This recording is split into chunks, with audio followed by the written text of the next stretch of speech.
Hello दोस्तों, मैं हूं आपके साथ एडवोकेट शरण। और आज मैं एक नए विषय को लेकर के आया हूं कि मान लीजिए कोई व्यक्ति अगर आपके खिलाफ झूठी एफआईआर करा देता है तो क्या करें। इस विषय में आज मैं आपको जानकारी दूंगा। इससे पहले अगर आप लोगों ने मेरे चैनल को सब्सक्राइब ना किया हो तो कर लीजिए प्लीज़। तो आज मैं बताता हूँ कि अगर कोई भी पड़ोसी आपका या कोई पड़ोसी हो गया या आसपास के कोई, जहाँ अगर ऑफिस में अगर नौकरी करते हैं या वहाँ का कोई व्यक्ति अगर आपके खिलाफ झूठी एफआईआर कर देता है तो आप क्या करें। क्योंकि आपने देखा होगा अधिकतर झूठी एफआईआर होती है और उस समय उनको फिर आर्थिक या मानसिक तरह से हानियाँ होती हैं, पुलिस के द्वारा प्रताड़ित किया जाता है और उन्होंने किया भी कुछ नहीं होता है। तो मान लीजिए झूठी एफआईआर उसने करी और झूठी एफआईआर करने के बाद में वो थाने गया तो थाने से आपको खबर आई,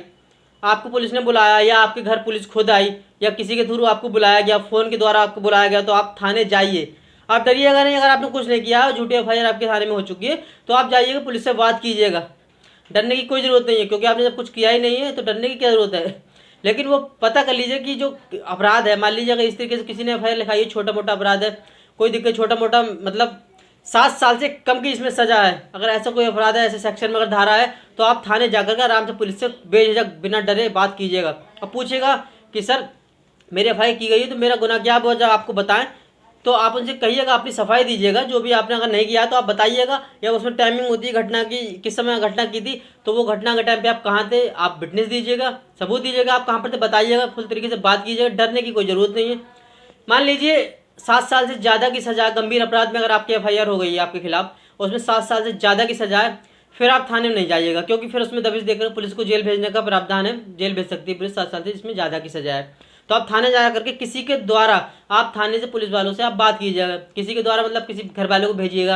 या किसी राजनीतिक व्यक्ति को भेजिएगा या अपने वकील के थ्रू भी आप बात कर सकते हो। अब वो आपकी बात रखेगा जा करके कि आपने ऐसी घटना नहीं की है, एफआईआर झूठी है। मान लीजिए अगर एफआईआर हुई है और एफआईआर होने के बाद में ऐसा हो जाता है कभी कभी कि अगर एफआईआर हुई है तो क्यों हुई है, उसने आपके खिलाफ झूठी एफआईआर किसी ने क्यों कराई। पुरानी रंजिश हो सकती है,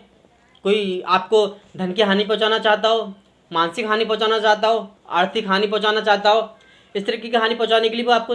नुकसानदेह या बेइज्जत कराना चाहता हो पुलिस द्वारा, तो वो झूठी एफआईआर कर सकता है। तो उसमें आपको डरने की जरूरत है, आप सफाई दीजिएगा। और सफाई देने के बाद में होता क्या है, आप डरिएगा बिल्कुल नहीं। और कभी कभी ऐसा हो जाता है कि पुलिस के द्वारा बेइज्जत कराने के लिए भी लोग झूठी एफआईआर करा देते हैं। उनको अच्छा लगता है कि आपकी कोई पुरानी रंजिश है, आपको बेइज्जत करना चाहते हैं, कोई पुरानी रंजिश की कोई बात हो गई हो तो उसमें भी आपको बेइज्जत कराने के लिए वो झूठी एफआईआर कर सकते हैं। इसका निदान ये है कि अगर साबित कर देते हैं आप कि आपके खिलाफ झूठी एफआईआर है अपने सबूतों के द्वारा, विटनेस के द्वारा, और अगर घटना उस समय की बताई जा रही है और आपने पक्का सबूत उसको दे दिया कि उस घटना के समय आप वहाँ पर ना थे, तो वो सबूत के तौर पर पुलिस जो है, जो जिसने आपके खिलाफ एफआईआर कराई है, उस पर 182 आईपीसी के तहत कार्रवाई पुलिस कर सकती है कि एफआईआर झूठी कराई गई थी। झूठी एफआईआर के तहत उस व्यक्ति पर जिसने आपके खिलाफ एफआईआर कराई है उसके खिलाफ 182 आईपीसी में पुलिस आपकी तरफ से उस पर कार्रवाई कर सकती है। लेकिन मान लीजिए अगर उसको, उसकी जो मंशा थी आपको क्षति पहुंचाने की थी, आर्थिक क्षति पहुंचाने की थी, तो पुलिस उसमें क्या करती है, 211 आईपीसी में भी उस पर कार्रवाई कर सकती है। तो 182 आईपीसी प्लस 211 आईपीसी में उसके खिलाफ एफआईआर दर्ज होकर के पुलिस उस पर उल्टा कार्रवाई कर सकती है। इसके बाद में मान लीजिए कि पुलिस अगर नहीं मान रही हो और आप नहीं साबित कर पाए कि एफआईआर झूठी है, लेकिन थाने वाले नहीं मान रहे, पुलिस नहीं मान रही है, तो फिर आपको एक पहला रास्ता ये है कि आप एसएसपी, जो आपके जिले के एसएसपी होते हैं, उनके खिलाफ आप प्रार्थना पत्र देंगे अपने घर वालों के थ्रू कि ये मेरे घर का व्यक्ति है, इस पर झूठी एफआईआर दर्ज हुई है फला फला और इस व्यक्ति ने कराई हुई है। और उस तरीके से आप वहाँ एसएसपी को देकर के अपनी जांच की मांग कर सकते हैं, निष्पक्ष जांच, मेरे खिलाफ जो एफआईआर है उसके खिलाफ निष्पक्ष जांच हो। दूसरा रास्ता यह है कि आप हाई कोर्ट जा सकते हैं। हाई कोर्ट में आप वहाँ पर 482 आईपीसी दायर कर सकते हैं, उसमें आपके एफआईआर कुछ होने का चांस ज़्यादा रहता है। लेकिन अधिकतर होता क्या है, कुछ मामलों में हाई कोर्ट इसमें संज्ञान ना लेकर के एफआईआर बहुत ही मुश्किल से कुछ करता है। लेकिन यही है कि आप थाने को ज़्यादा अपना सफाई पेश करें,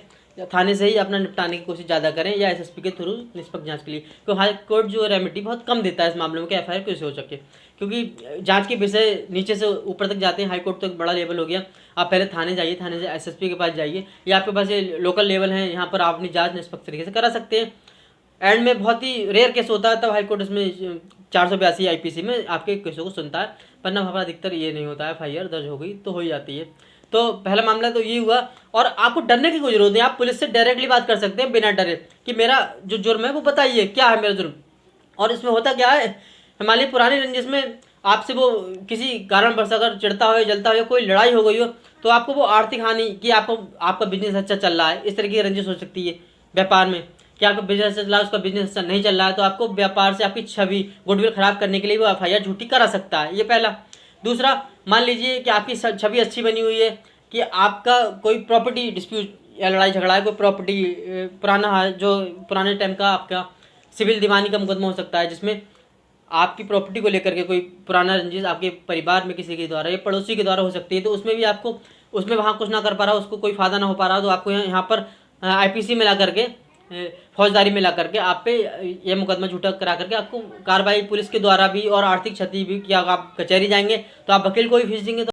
और आपको परेशानी के उद्देश्य से वो आपको क्षति पहुंचा सकता है। फिर मान लीजिए आप किसी तरीके से गुडविल में या क्षति में उससे बहुत ज़्यादा पावरफुल हैं हर तरीके से, और आपको उसको देख करके जलन, आपको देख करके उसको जलन हो रही है, या किसी तरीके से वो आपको परेशानी कर ना सकता, या कोई फैमिली प्रॉब्लम भी हो सकती है, आपके परिवार में किसी मेंबर से हो सकती है, तो आपके कारण वो क्षति ना पहुंचाना चाहता हो, तो ये भी एक रास्ता झूठी एफआईआर कराने का हो सकता है कि आपको आर्थिक क्षति या मानसिक क्षति पहुंचाए। और फिर आप कचहरी जाकर किसी वकील के थ्रू भी अगर मुकदमा लड़ाएंगे तो वहाँ पर आपको पैसे देने पड़ेंगे, तो आपको वो भी नुकसान होगा, समय का, वहाँ के कारण आपको समय का भी नुकसान होगा। इस तरीके से बहुत सी बातें हो सकती है पुरानी रंजिश को लेकर के, जिसको वो आपको झूठी एफआईआर करा सकता है, इससे आप परेशान रहें।